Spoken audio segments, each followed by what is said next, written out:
monde, dans le monde entier, est obligé d'acheter le pétrole en dollars. Et ceux qui ne le font pas sont tués. Alors on est passé d'une monnaie qui renvoyait à une notion de sécurité à une monnaie qui renvoie à une notion de domination. Il y a 5 ans, les Chinois avaient déjà annoncé la dédollarisation et la désaméricanisation du système monétaire mondial. Le dollar et l'euro ont perdu la bataille. Ils sont devenus périphériques au nouveau système. Marc Leugs, vous avez été pendant 10 ans membre de la cellule de prospective de la Commission européenne qui avait été créée par Jacques Delors de 90 à 99. Et pour vous, on est en train de vivre un renouveau, je vous cite, monétaire mondial. Et alors, dans un silence quasi total ou complètement total. Bonjour Marc. Bonjour. Oui, excusez-moi de donner des bonnes nouvelles, mais nous sommes vraiment en train de toucher l'émergence d'un nouveau paradigme monétaire mondial. Évidemment, les médias n'en parlent pas.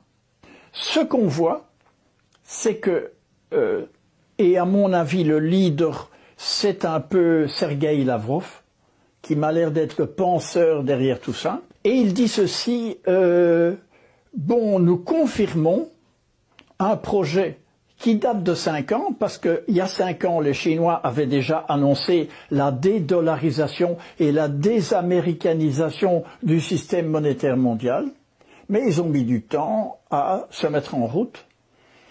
Et puis il y a eu au Brésil Lula qui a été mis dehors, etc. Petite vengeance de Obama, probablement. Et donc maintenant, nous voyons quoi?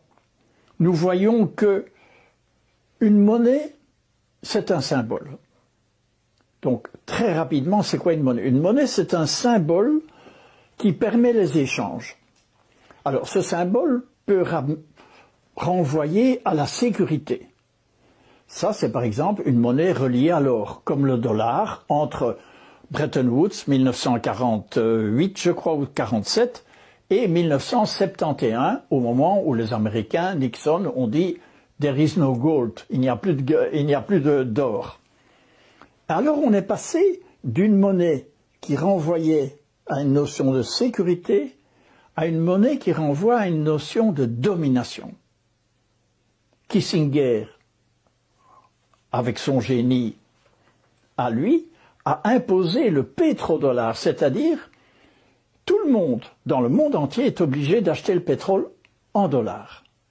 Et ceux qui ne le font pas sont tués. Ce qui a permis la domination américaine sur le reste du monde. Exactement.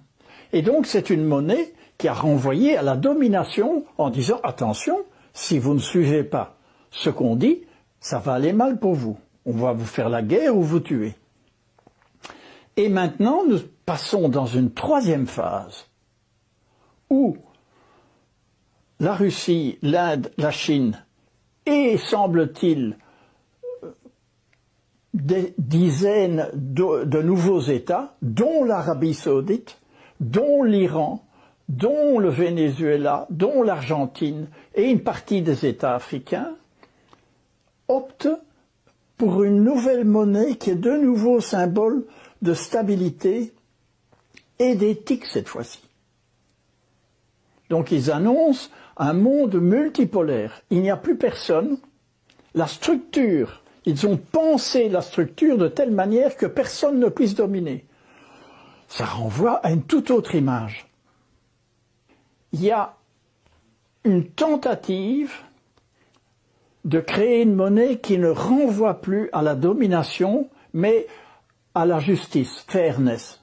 Est-ce qu'on pourrait dire alors qu'il y a une différence fondamentale entre la pensée américaine, occidentale, et la pensée de l'Est, la pensée russe, où les premiers veulent dominer le monde et les autres sont dans une toute autre logique? Oui, exactement. On peut dire cela. Ils proposent une logique horizontale. Il n'y a plus aucun État qui peut dominer. Ce n'est plus possible dans la structure qu'ils ont créée. 1. Et 2. L'euro, qui est le petit croupion du dollar, l'euro et le dollar et l'euro ont perdu la bataille. Ils sont devenus périphérique au nouveau système. Ça, c'est la balance de pouvoir que, évidemment, nos journaux n'expliquent pas. C'est très embêtant de dire qu'on a perdu. Pour encore expliquer la monnaie, parce que c'est quand même un peu complexe, quand elle n'est pas étalonnée sur une valeur matérielle comme l'or, ça indique que la planche à billets des banques centrales peut tourner tant qu'elle veut, c'est ça, il faut quand même l'expliquer pour ceux qui... Alors, oui, la monnaie actuelle, elle est créée à partir de rien. La banque dit, voilà, il y a 1 million d'euros pour vous, mais vous allez payer pendant 30 ans. Donc, le client, lui, il paye. Et la banque crée l'argent à partir de rien. Ça, c'est un système qui, pour finir, pompe l'argent du citoyen. Les banques centrales, le système de banque centrale créé par les Américains est un système qui pompe. Qui pompe quoi? Mais l'argent des citoyens. Et oui, et crée de l'endettement. Et crée de l'endettement. Et s'enrichit. Et s'enrichit. Parce que d'une certaine façon, l'endettement, si on le comprend bien, c'est une forme de vol. C'est une forme de vol policé, et présenté comme normal. There is no alternative. Il n'y a pas d'alternative. Donc on va vous voler, mais légalement.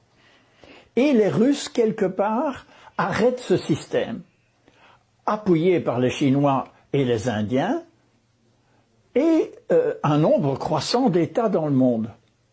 Donc, quelque part, c'est un petit peu comme la guerre en Ukraine, on commence à se rendre compte que l'Occident a perdu la main.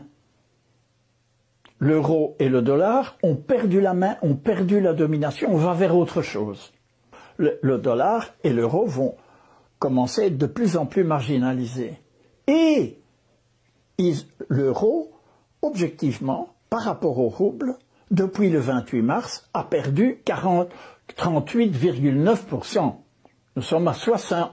Le rouble était à 100 roubles pour un dollar, maintenant il est à 61,5.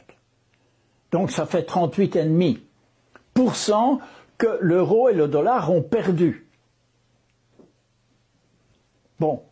Et ça, on ne dit pas, on dit there is inflation, il y a de l'inflation. Mais non, c'est notre monnaie qui dévalue dans un silence total. Alors, ce qu'on croit, on n'est pas certain, c'est qu'il va y avoir un processus d'annulation de beaucoup de dettes.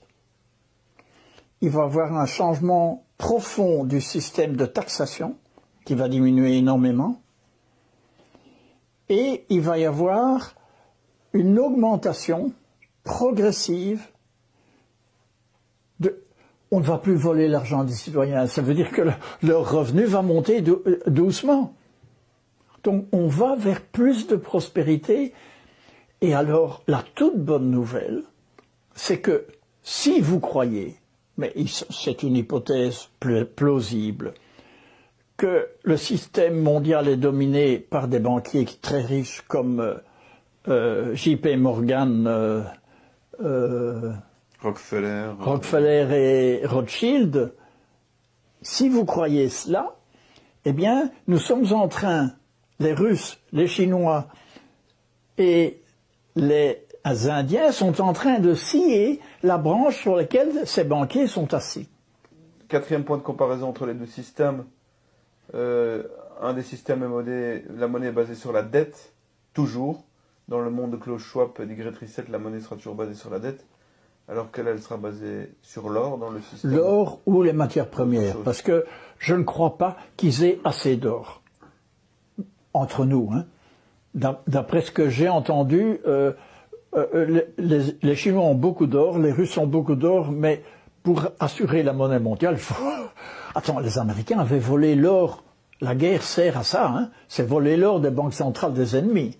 Et donc ils ne se sont pas gênés ni avec la Banque centrale de France, ni avec la Banque centrale d'Allemagne, etc. Tous les pays qu'ils ont envahis, ils ont pris l'or partout. Et donc les Américains, après la guerre, avaient beaucoup d'or. Bon, et donc la nouvelle monnaie des BRICS, elle est stable. Elle envoie un message de stabilité. Et la monnaie du forum de Davos envoie un message de domination et de désappropriation.